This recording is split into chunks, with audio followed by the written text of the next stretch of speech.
Here we are again, back to Najdorf and back to sharp bishop g5 lines. So this time we're going to be looking at f4, queen c7 and queen e2. A bit of awkward move, but white plans to play long castle, develop the bishop maybe from g2, e5, knight d5, but black responds here in a very smart way. Here we can see another benefit of queen c7 with the move e5. We delayed e6, so now we don't lose a tempo for e5. Knight f5, logical move. h6. Now we ask the bishop where he is going. If he goes back to h4, we take the pawn on f4, castle, g5.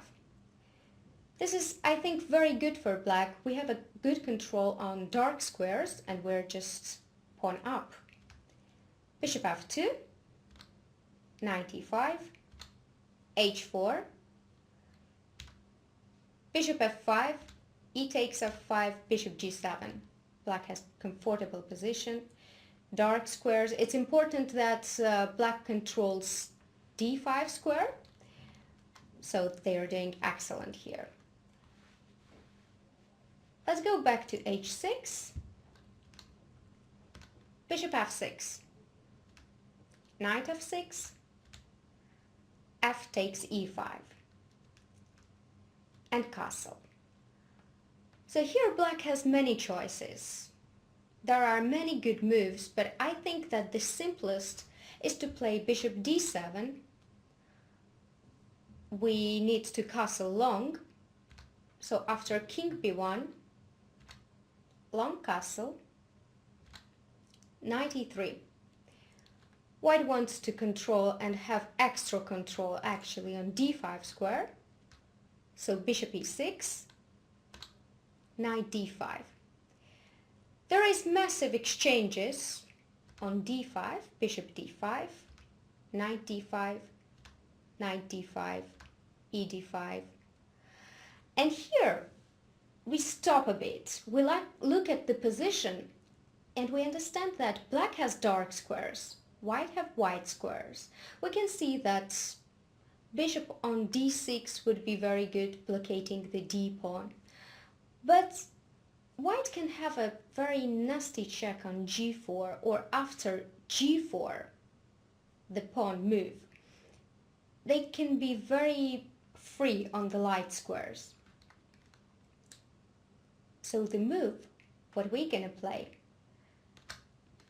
is h5.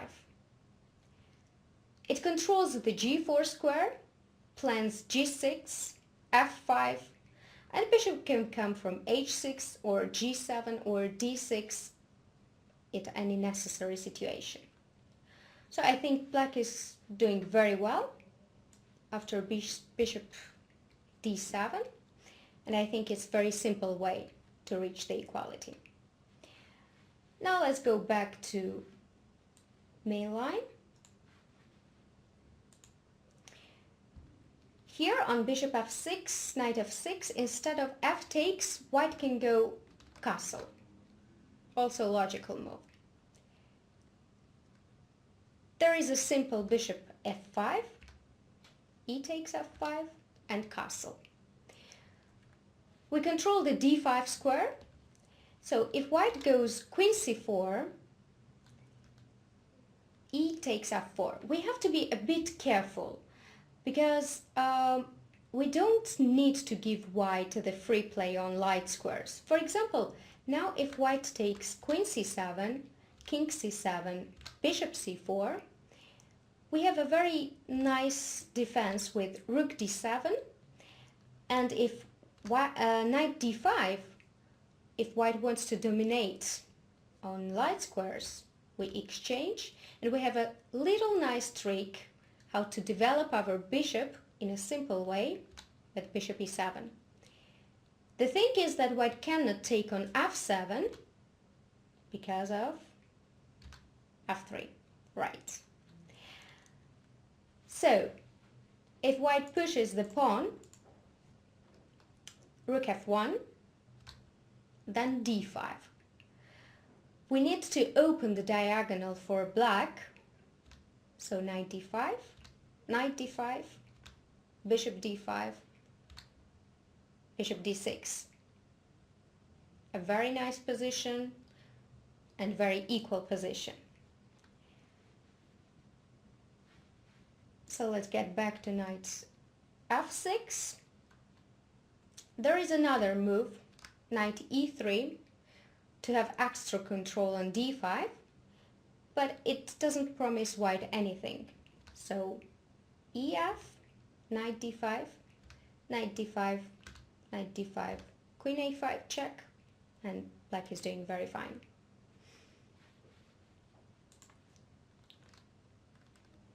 Knight f6, and another move is queen c4. Black, of course, can exchange on c4, but there is queen a5, similar to the lines we saw. So this is all about queen e2, but now we can see a way more tricky way to play queen e2. Instead of f4, white plays queen e2 directly. So they want castle. And the thing is that we don't have the pawn on f4, so black cannot play e5 right away now. h6, a very challenging move. We ask bishop, where do you want to go? If he goes back to d2, which doesn't give anything to white, black just develops normally with e6, f4, queen c7, castle, and b5. We know this plan already, so after g4,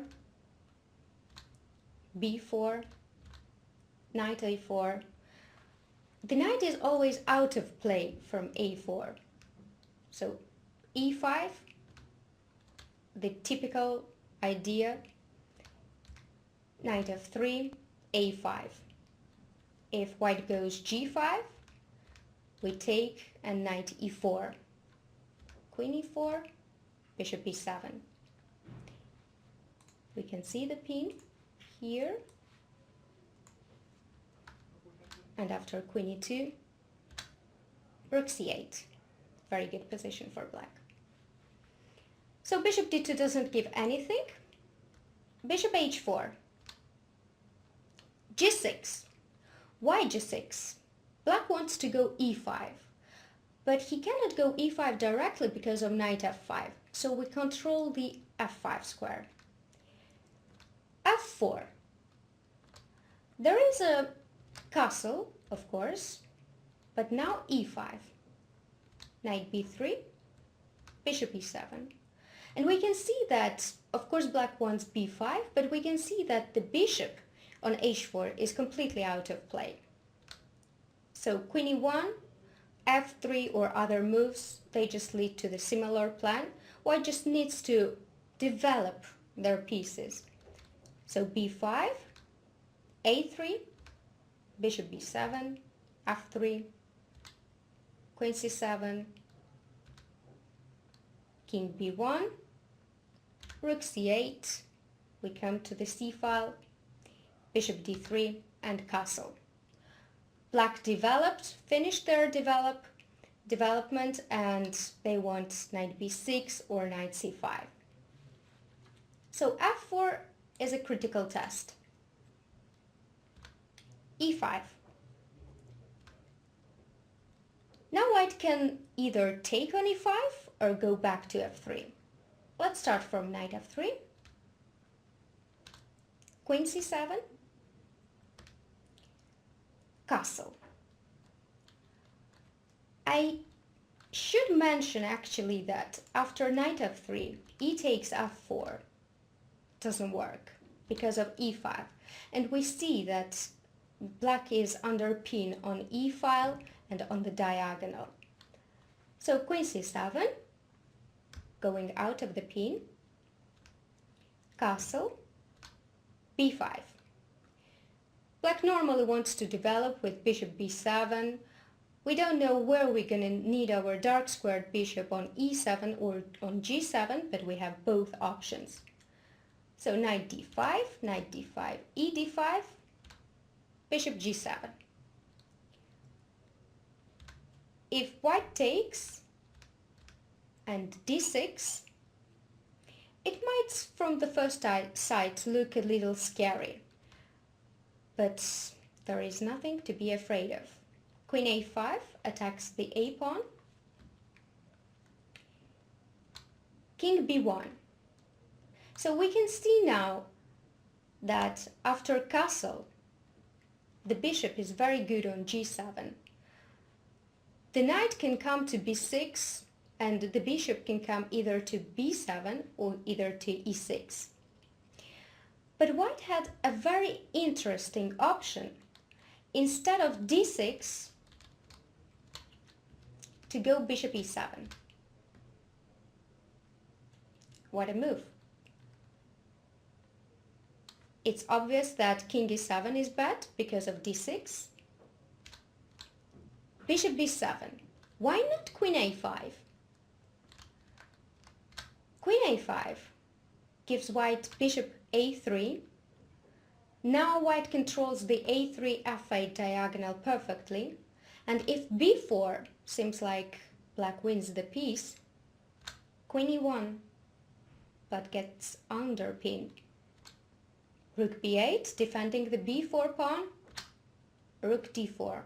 We can see how strong the queen is, pinning the king and the queen at the same time. So queen a5 is bad for black. Bishop e7, bishop b7, d6, queen c6. King goes to b1, rook c8, and this is a bit unclear position, but in worst case, black has queen e4, puts pressure on c2, and if they desperately want to castle, then bishop f8 is always there. So it's totally good for black. Let's continue with d6, queen a5, king b1, castle.